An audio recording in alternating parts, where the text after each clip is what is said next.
Hello my beautiful people. Leo niko na Harmonize akiwa na mpenzi wake Kajala ndani ya video moja, akiwemo Kusa pamoja na mpenzi wake Aunty Ezekiel au mke wake ama mama watoto wake. Hivi ni sawa kwa wasanii wa Bongo Flava kuwatumia wasanii wa Bongo Movie kibiashara? Hii imekaaje? Wachambuzi, watu wenye uelewa zaidi, kwenye comment jamani, nahitaji kuona maoni yenu. Je, hii ni sawa kibiashara? Ina good impact or bad impact?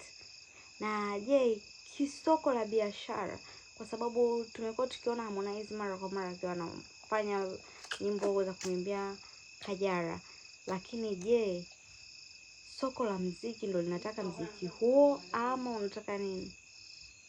Kwenye comment.